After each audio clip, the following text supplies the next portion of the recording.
प्यारे बच्चों, महादेव वर्मा की गीत संख्या 2 को हम पढ़ रहे हैं, जिसमें कि कुछ अवतरणों को हम पढ़ चुके हैं। अब आगे के अवतरण को देखेंगे। पंथ होने दो अपरिचित, प्राण रहने दो अकेला, दूसरी होगी कहानी शून्य में जिसके मिटे स्वर, धूल में खोई निशानी। आज जिस पर प्रलय विस्मित मैं लगाती चल रही नित, मोतियों की हाट और चिंगारियों का एक मेला। पंथ होने दो अपरिचित, प्राण रहने दो अकेला। देखिए, कल हमने पढ़ा था कि महादेव वर्मा ने इस कविता में स्वयं को एक दृढ़ साधिका के रूप में, परमात्मा की एक चिर साधिका के रूप में दर्शाया है, जिसमें अपना सब कुछ मिटा करके परमात्मा रूपी प्रियतम को पा लेने का एक दृढ़ संकल्प भाव है और कुछ ऐसा करने के लिए स्वयं को उत्साहित करती हैं, जिससे कि अन्य साधकों को भी प्रेरणा मिल सके। तो इसके भाव को हम देखेंगे। महादेव वर्मा कहती हैं कि यह कहानी किसी अन्य साधक की होगी, जो साधना मार्ग का पथिक तो बना, लेकिन साधना पथ की कठिनाइयों से घबराकर वह पुनः सांसारिकता में रम गया या साधना पथ को छोड़ दिया, या बिना अपने गंतव्य को पाए, बिना अपने साध्य को पाए उसके स्वर शांत हो गए हों और उसके पग चिन्ह समय रूपी धूल में मिट गए हों, या जिसके पग चिन्हों को समय ने अपने में समेट लिया हो। ये किसी दूसरे साधक की कहानी होगी कि दूसरी होगी कहानी शून्य में जिसके मिटे स्वर, धूल में खोई निशानी। यानी दूसरे साधक की कहानी होगी जिसके स्वर बिना अपने साध्य को पाए ही शांत हो गए हों और जो साधना पथ से विचलित हो गया हो। ऐसे व्यक्ति का जीवन निरर्थक है या व्यर्थ हो जाता है। कहते हैं मेरी कहानी इसके ठीक विपरीत है। मेरी कहानी ऐसी नहीं है। मेरे साधना के स्वर तब तक शांत नहीं होंगे जब तक कि मैं अपने प्रिय को या अपने साध्य को, अपने परमात्मा रूपी प्रियतम को प्राप्त न कर लूं। नीचे की पंक्तियां देखेंगे। आज जिस पर प्रलय विस्मित मैं लगाती चल रही नित, मोतियों की हाट और चिंगारियों का एक मेला। पंथ होने दो अपरिचित, प्राण रहने दो अकेला। कहते हैं महादेव वर्मा कि आज मेरे इस दृढ़ संकल्प को देख करके, मेरे इस दृढ़ निश्चय को देख करके मार्ग की बाधाएं भी आश्चर्यचकित हैं, प्रलय भी विस्मित है। यहाँ प्रलय से आशय है साधना पथ की बाधाएं, कि मेरे इस दृढ़ संकल्प को देख करके साधना पथ की बाधाएं भी आश्चर्यचकित हैं, विस्मित हैं। और इस तरह से मैं अपने इस दृढ़ संकल्प से अपनी आध्यात्मिक शक्ति द्वारा साधना के पथ पर ऐसे पग चिन्हों का निर्माण करते जाऊंगी जिसे मिटाना समय रूपी धूल के लिए भी अत्यंत दुष्कर होगा, अत्यंत कठिन होगा। कि आज जिस पर प्रलय विस्मित मैं लगाते चल रहे नित, मोतियों की हाट और चिंगारियों का एक मेला। वो कहना चाहते हैं महादेव वर्मा कि जब तक कि मैं अपने परमात्मा रूपी प्रियतम को प्राप्त न कर लूं, मेरे स्वर शांत नहीं होंगे। और इस तरह से मैं उस परमात्मा रूपी प्रियतम को प्राप्त करने के लिए अपने अश्रु रूपी मोतियों की खजाना को साधना पथ पर बिखेरती चल रही हूं, उसके एक मेला लगाते चल रही हूं, जिससे कि इस मोतियों की चमक से मेरे जैसे जो अन्य साधक हैं उन साधकों में भी ईश्वर प्राप्ति की एक तीव्र उत्कंठा, एक तीव्र जिज्ञासा रूपी चिंगारी उनके हृदय में जागृत हो जाए, या एक अलख उनके अंदर जागृत हो जाए।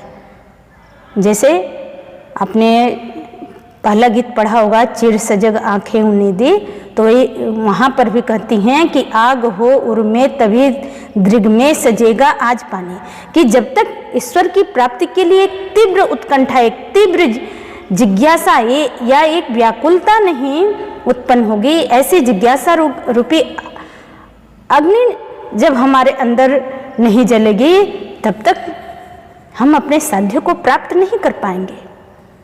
इसीलिए वो कह रही हैं कि आज मैं अपने दृढ़ संकल्प से साधना के पथ पर अपने अश्रु रूपी मोतियों की एक हाट यानी बाजार, कि मैं लगाती चल रही नित मोतियों की हाट और चिंगारियों का एक मेला, कि साधना के पथ पर मैं इन मोतियों की एक मेला लगाती चल रही हूँ, जिस मोतियों की चमक को देख करके मेरे जैसे अन्य साधकों को कुछ सहायता मिल सके, या उनके मन में भी परमात्मा प्राप्ति की एक तीव्र उत्कंठा, एक तीव्र जिज्ञासा उत्पन्न हो सके, एक चिंगारी उनके अंदर लग सके, एक अलख उनके अंदर जाग सके।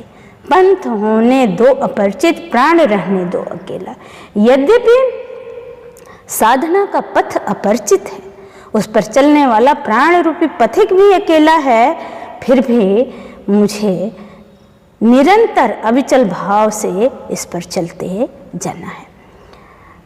तो रस की दृष्टि से शांत रस भी है, श्रृंगार भी है, क्योंकि जीवात्मा को या साधिका को परमात्मा की प्रियतमा के रूप में और साधक को प्रिय के रूप में दर्शाया गया है।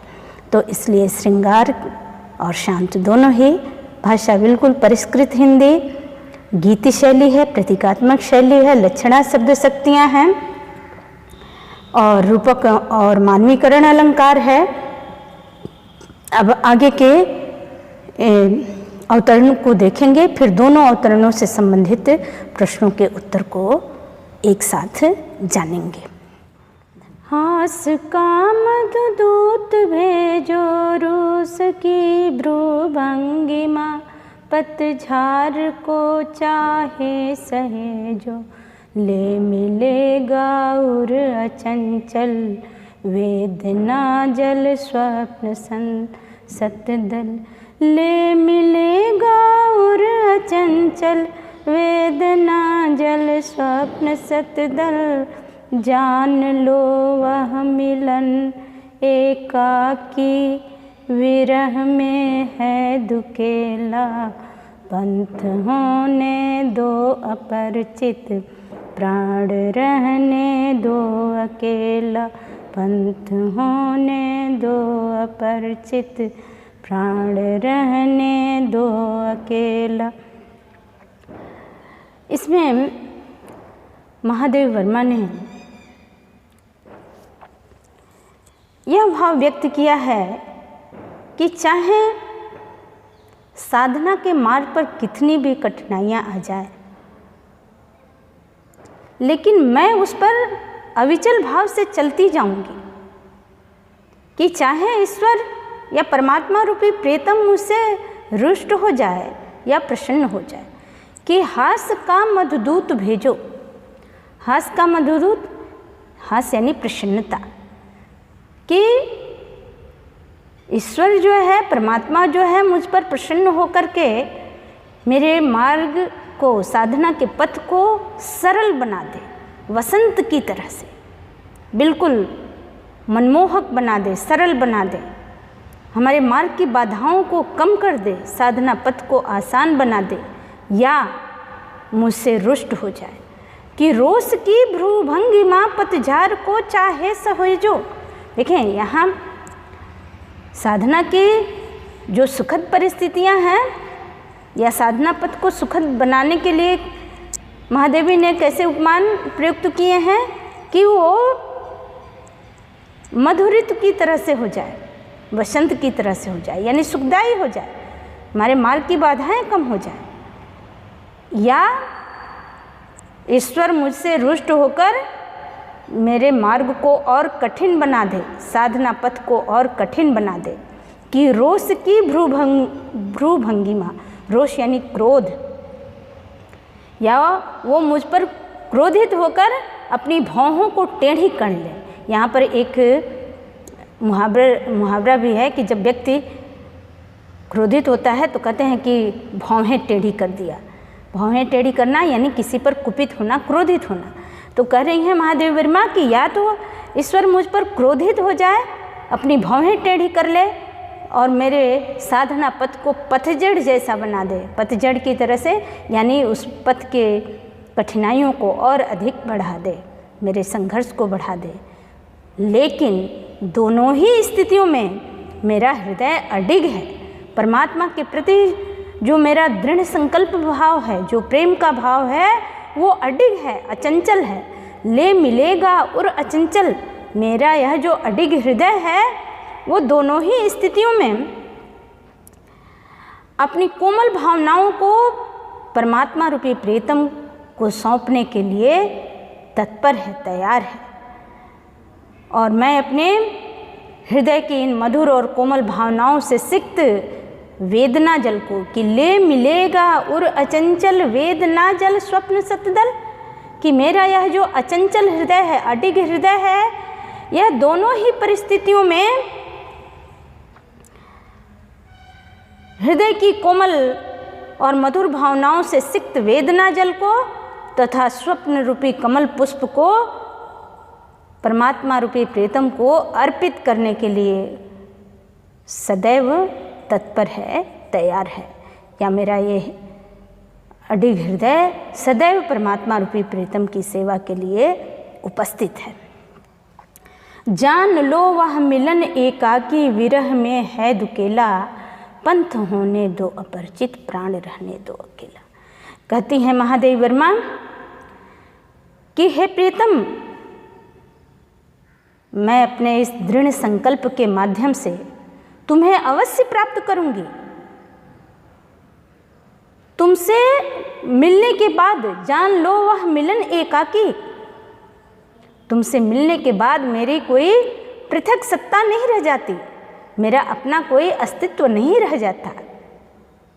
जैसे यही भाव कबीरदास के काव्य में भी देखने को मिलता है कि जब जीवात्मा रूपी प्रियतमा परमात्मा को ढूंढते ढूंढते जो है खुद ही खो गई है उसमें, इसीलिए वो कहती है कि हे रत हे सखी रहया कवि रह राय, और बूंद समानी समन में शोकत है रिजा। और जब वो परमात्मा रूपी प्रियतम में ही खो गई है तो उसका अपना अस्तित्व समाप्त हो गया है। किस तरह से? बूंद और समुद्र की तरह से। जिसे बूंद समुद्र में मिल गया तो बूंद का बुद्धत्व समाप्त हो गया। वही चीज़ कह रही हैं महादेवी वर्मा, वही भाव इसमें भी है कि जान लो वह मिलन एकाकी विरह में है दुकेला, कि हे प्रीतम, जब मैं आपसे मिल जाती हूँ तो मेरा अपना स्वतंत्र जो सत्ता है वो समाप्त हो जाता है, मेरा अस्तित्व समाप्त हो जाता है। मुझे अपने स्वतंत्र सत्ता की अनुभूति नहीं होती, किंतु वियोग की स्थिति में, यह विरह की स्थिति में जीवात्मा और परमात्मा की पृथक पृथक सत्ता की जो अनुभूति है वो और अधिक बढ़ जाती है। कि विरह में है दुकेला, विरह में ही जीव और ब्रह्म का जो अलग अलग अस्तित्व है। लेकिन जब जीव साधना करके ब्रह्म में मिल जाता है, साध्य में हो जाता है, ब्रह्ममय हो जाता है, तो जीव की अपनी स्थिति अपनी जो सत्ता है, अपना जो अस्तित्व है वो समाप्त हो जाता है। लेकिन जब वो अलग अलग रहता है तभी जीव और ब्रह्म की स्थिति अलग अलग होती है, उसका अपनी सत्ता अलग अलग होती है। तो वो कह रही हैं कि मैं अपने इस स्वतंत्र सत्ता को मिटा करके तुम में समाहित होना चाहती हूँ, स्वयं को तुम में मिलाना चाहती हूँ, और मेरा यह दृढ़ संकल्प है कि मैं निश्चित तुम्हें प्राप्त कर लूँगी, निश्चित तुझ में मिल जाऊँगी। पंथ होने दो अपरिचित, प्राण रहने दो अकेला। यद्यपि यह साधना का पथ कठिन है, अपरिचित है, और उस पर चलने वाला मेरा प्राण रूपी पथिक भी अकेला है, फिर भी यह निरंतर अविचल भाव से इस पर चलते जाएगा और तुझे अवश्य प्राप्त कर लेगा। तो यहाँ पर महादेव वर्मा ने साधना के दुर्गम मार्ग पर चलने के लिए अपने दृढ़ संकल्प को दोहराया है, और वो कहती हैं चाहे परिस्थिति कैसी भी हो, प्रत्येक परिस्थिति में मैं अपने परमात्मा रूपी प्रियतम को अवश्य प्राप्त कर लूँगी या अपने साध्य को अवश्य प्राप्त कर लूँगी। तो रस इसमें भी श्रृंगार भी है, शांत भी है, और गीतात्मक शैली है, प्रतीकात्मक शैली है, मुक्ति छंद है, लक्षणा शब्द शक्तियाँ हैं, अनुप्रास एवं रूपक है, और माधुर्य गुण है। अब इससे संबंधित जैसे प्रश्न है कि जैसे कई शब्द हैं, जैसे अचंचल शब्द हैं, इसके अर्थ पूछ ले जाए कि अचंचल शब्द का अर्थ बताइए, तो अचंचल यानी अडिग, और दूसरी चीज़ कि यहाँ पर जैसे पंथ है, पंथ यानी मार्ग, और यानी हृदय। इसी तरह से जैसे एक शब्द पूछ ले कि अचंचल में उपसर्ग बताइए, तो उपसर्ग है। देखें बच्चों, इस जो ये पेज मैंने दिया है इसमें चचल लिखा है, ये गलत है। यहाँ पर जो है अचंचल होना चाहिए, ये शब्द इसमें गलत है। आप इसे सुधार लेंगे, सुधार कर ही पढ़ेंगे। मुझे ध्यान नहीं आया, नहीं तो मैं इसे सुधार दी होती।